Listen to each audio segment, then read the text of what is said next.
नमस्कार मित्रांनो, आपण आळंदी या ठिकाणी आज आलो होतो। या ठिकाणी तुम्ही पाहू शकता हा आळंदीचा घाट आहे।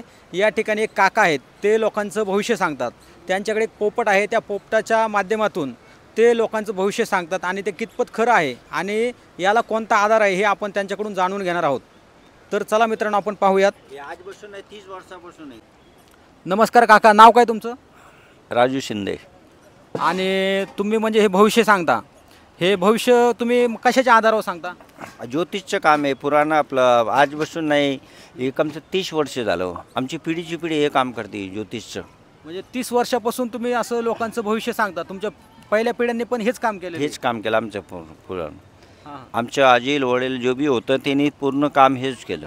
हां। आणि तुम्ही म्हणजे हे काम आता तुम्ही आळंदी या ठिकाणी तुम्ही किती दिवसापासून बसता?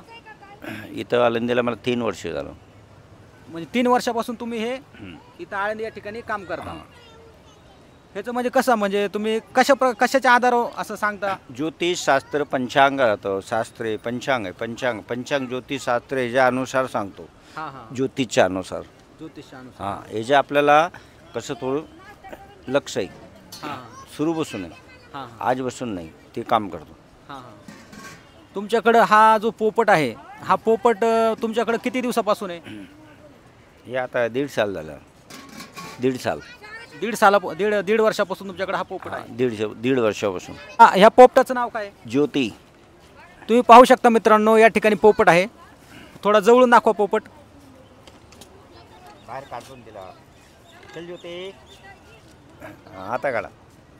तुम्ही त्याला कशा प्रकारे, म्हणजे ह्या ज्या डायऱ्या आहेत समोर, ह्या कशा त्याला उचलायला होता पोपटाला? तिचे नाव राशीचे दाखवते, 12 राशी।